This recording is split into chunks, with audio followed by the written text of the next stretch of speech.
Chinland Council Adirning Lenhin Arian Tuanning Hmuhning se foina kan atoinan ten chete chin in hal ko nang la Tungtatchet zitian Hmuhning city mi kha kan van hal du e chu Hmuhning cha bang kan chimve ko to ala ma pi maya masat na advantage kongkrok chim na advantage kan chim pakhat constitution pakhatin tihin kan rak ar kalmi he azai tain tam hadanum law makha lai ni kan rak kalmi kasi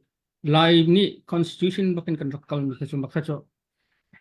abya pingai azi chingai mi tamai tai pakhat makha cho advantage pakhat mo disadvantage kan chen bunza kan chen constitution bunza kan a composition le decision making process achunhuga nangayi sanit nangayi pantai mo dia pathum key point thum ka sonlai nabatit nangayi pantai azai ti nangayi political system kan kallai ka afyang no number 1 constitution jingan kalmi khacho aman makhacho tain ta chungi tain ta political constitution in sem bakha line ni masapit kan kalmi silai te kan chung karakmo nanti in ma constitution chungi nangayi system political system azaiti pungsan kan kallai ka afyang no number 1 achin huwa an kaldan composition kan bunzau de na township policy bung chi khan ubri hi tompal he nak work de tin kar mo zeti chen a composition rak to phim kan mp pol le chen hui cnf like de facto leader pol de jure leader le de facto leader an rak lak dan Inua CSPO au po rak lak dan kan absolute majority bakasa. Ma a composition atunu an kaldan process kakacho thati in an rakiru than how. Katlay ni an kalpi dan kut ka thatin an khagdi inua kan on ka we tipong sanin World Cup 2008 constitution draft arak to World Cup mentokin. Atuin ma pincha am lehi tipong san kalmi kacha ado lo chunwa decision making process na jong rak chimchang simple majority super majority absolute majority decision making process bunza kanchen absolute majority box how man ne arak lot mi karem nan timi pol as man ne count dan to khlo khase makhat disadvantage arak se kati pungsan in rak shwe kan ani halai an ma jong ne halai kamu na ka international legitimacy kan lak du deu internationally legitimacy kan lak du deu thaden rak ro din kan domestically legitimacy ka federality sau yi kan makarak gebi ni sen blueprint in sin kan kalkala ka khacho kan hak nak mulai các sự thay dạo đình hào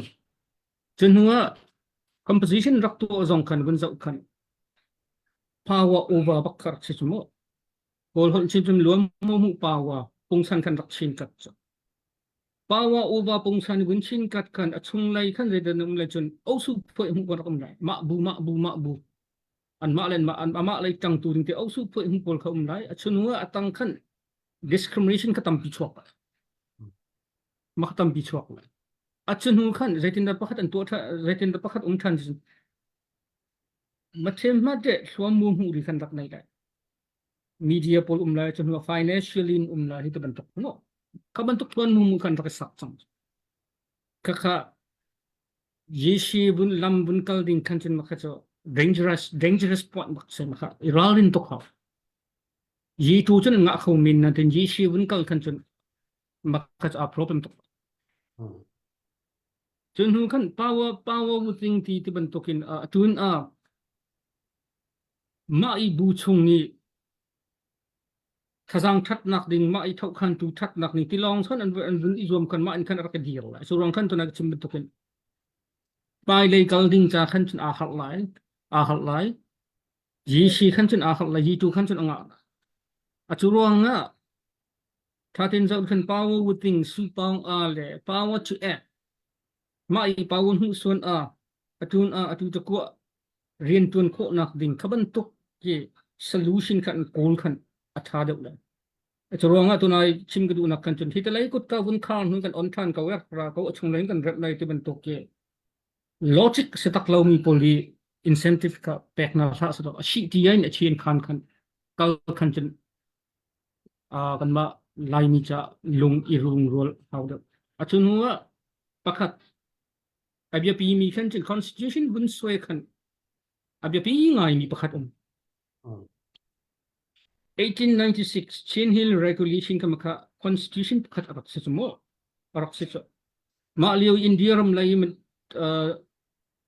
Chutat Manipur lai tha ma constitution tang khan Meghalaya Tripura Manipur Chittagong Nagaland Mizoram chunwa zakai tai makui tai yak rakhai pi ne milai ni pol an ma cha pol khan ma constitution atang khan kan rak mo achunwa ma constitution ka 1940 kan rak frok chin act asa kan rak thut leu man khan zakai tai makui tai yakhai pi ne ram lai mi lai mi cha khan mai constitution atang khan di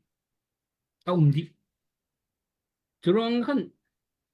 Chinland constitution se Chin state constitution se azai constitution kan soi song kan koi ka in da base kan lak lai starting point ka zai de city ka abjepi ngai mi se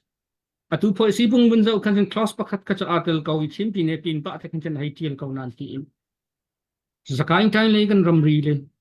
makui tai le kan lai mi phun na kan ram ri achun ho rakhai pi ne le mi